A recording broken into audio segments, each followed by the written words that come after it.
प्रिय दर्शकों, आज हम बात करेंगे सूर्य का गोचर फल। गोचर किसे कहते हैं, सबसे पहले हम ये जानेंगे गोचर किसे कहते हैं, यानी कि सूर्य की संक्रांति किसे कहते हैं। नंबर एक पे सूर्य की संक्रांति का अर्थ होता है जब सूर्य एक राशि से किसी दूसरी राशि में प्रवेश करता है तो उसे हम सूर्य की संक्रांति कहते हैं। ज़्यादातर आप सभी को पता है कि सूर्य 13, 14, 15, 16 जून तक किसी भी महीने की 13, 14, 15, 16 तक ट्रांजिट कर लेता है अंग्रेजी महीने की।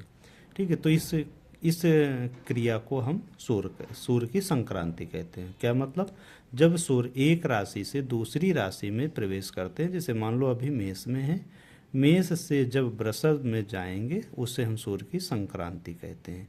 इस तरह से 12 संक्रांतियाँ होती हैं। कितनी होती हैं? 12 संक्रांतियाँ होती हैं। अब हम यहाँ पे बात करना चाह रहे हैं सूर्य के गोचर फल का।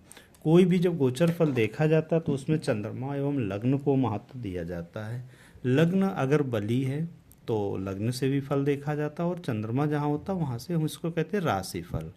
इस बात को हम कहते हैं राशिफल। राशिफल का मतलब हुआ जहाँ पर आपका चंद्रमा बैठा है वहाँ से सूर्य का गोचर कहाँ जा रहा है। एक बात, सूर्य का गोचर फल देखिए, सभी लोगों को पता है कि चंद्रमा से मेन हीरो कौन रहेगा? चंद्रमा।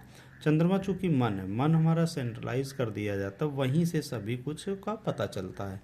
तो चंद्रमा से जब सूर्य 1, 3, 6, 7, 10 में होंगे तब जातक को शुभ फल देते हैं। 7 में लिखा है, लेकिन कुछ जगहों पर यहाँ पे नुकसान भी करता है, लेकिन अभी हम मान लेते हैं 1, 3, 6, 7, 10, 11 में सभी ग्रह अपना शुभ फल देते हैं। इसमें कोई संदेह नहीं, निसंदेह सभी ग्रह अपना शुभ फल देते हैं, शुभ फल ही देते हैं। ठीक, बाधक चर लग्न में बाधक होता है, लेकिन वो एक अलग बात, लेकिन गोचर में आया हुआ ग्रह एकादश में सभी अपना शुभ फल देते हैं। तो सूर्य को क्या कहा है यहाँ पे? भाव कौन कौन से हुए? चंद्रमा से। यानी कि यहाँ मान लेते हैं, उदाहरण के लिए हमने मेष राशि लिखी है, तो मेष राशि से जब मिथुन राशि में सूर्य आएंगे तब शुभ फल देंगे उसको। फिर कन्या राशि में जब सूर्य आएंगे तब फल देंगे। फिर जो है आपका तुला राशि में जब आएंगे, और मकर राशि में जब आएंगे, और कुंभ राशि में जब आएंगे। यहाँ के राशियों के फल अलग अलग दृष्टि से अलग अलग जगह के अलग अलग फल मिलते हैं, लेकिन यहाँ पे जो हम केवल एक विषय की बात कर रहे हैं, सूर्य का गोचर फल कहाँ से? चंद्रमा से। चंद्रमा से सूर्य का गोचर फल कहाँ कहाँ शुभ रहेगा वो मैं देख रहा हूँ। बाकी के भावों में अशुभ फल देगा। 2, 4, 5, 8, 9, 12 भावों में अशुभ फल देगा।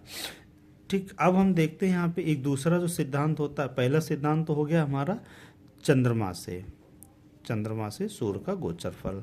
दूसरा सिद्धांत होता है कि तारा कैसे देखा जाए, तारा सिद्धांत कहलाता है। तारा सिद्धांत का अर्थ क्या हुआ? चंद्रमा जिस जन्म नक्षत्र में है, मान लेते किसी जातक का अश्वनी नक्षत्र का जन्म है, तो अश्वनी से हम ले लेंगे, अश्वनी से गिनते गिनते हम आगे। अब सूर्य जिस नक्षत्र में गोचर कर रहा है, ठीक है, मान ले सूर्य भरणी में आ गया, ठीक है, अश्वनी भरणी। तो भरणी क्या है? जन्म तारा में देखा जाएगा, जन्म, संपत, विपत, जन्म से गिनते हैं तो इसमें 9 ताराएं होती हैं। ठीक है, जन्म, संपत, विपत, क्षेम, प्रत्यारी, साधक, बाधक, मित्र, अतिमित्र। यहाँ कहीं कहीं ग्रंथों में बद भी लिखा है। बाधक का मतलब कष्टकारी, रोड़ा डालने वाला। और जब बीमार को अधिक देखते हैं तो यहाँ पे हम मृत्यु कारक भी कह देते हैं। तो 3, 5, 7 ताराएं अशुभ होती हैं। 3, 5, 7, 3, 5, 7 ताराओं में जब भी आपका गोचर से चंद्रमा जाएगा, कोई भी ग्रह जाएगा, तो वह अशुभ फल करेगा। ठीक है, तो 3 में कौन सी है? ये उदाहरण के लिए है।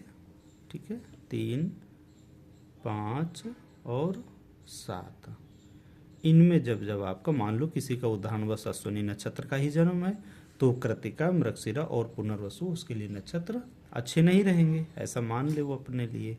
बाकी किसी का अन्य ग्रह है तो एक आगे बढ़ा लो। कहीं कहीं इसमें अभिजित भी लिखा जाता है, जब कर्म फल को देखना होता तो अभिजित भी देखा जाता है। ठीक है, तो आप नक्षमी मतलब इससे मान लेते हैं। अब इसका हम देखते कैसे? सूर्य को देखा कि मान लो अश्विनी का जन्म है, सूर्य भरणी में गया, तो भरणी में कैसा है? जन्म, संपत्त तारा, यानी कि धन लाभ देगा। ठीक है, चूंकि ये तो मेष राशि में ही आएगा, तो चंद्रमा से चंद्रमा कहाँ लाभ दे रहा है? मेष राशि। अब जब सूर्य आपका मृगशिर में जाएगा पुनर्वसु में जाएगा। अब कृतिका नक्षत्र सूर्य स्वयं का है, ठीक है, सूर्य का स्वयं का नक्षत्र है, कृतिका है, तो क्या यहाँ पे भी अशुभ फल देगा? भाई तारा सिद्धांत कह रहा है अशुभ फल देगा, लेकिन कोई भी व्यक्ति अपने ही नक्षत्र में और अपने ही घर में अशुभ फल नहीं देता है, ठीक है, उसे शुभ ही मानते हैं। हाँ ठीक है। अब अगला आता है, इसमें हम एक विधि आगे और बताएंगे, सूर्य नक्षत्र से हवन विधि होती है, ठीक है, और इसका फिर एक अलग बात हो जाएगी, लेकिन अभी हम बात कर रहे हैं चंद्रमा से सूर्य का गोचर, चंद्रमा से सूर्य का गोचर, ठीक है। तो आप सबने समझा कि चंद्रमा से, जब चंद्रमा से चंद्रमा, जबकि यहाँ पे चंद्रमा से सूर्य जब मिलेंगे तो एक अमावस्या का योग बनाएंगे।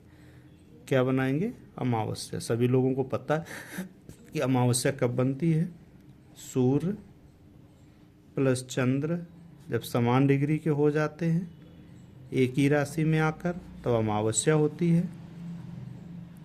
और पूर्णिमा कब होती है? जब सूर्य प्लस चंद्रमा 180 यानी आमने सामने होते हैं, तब पूर्णिमा होती है, ठीक है।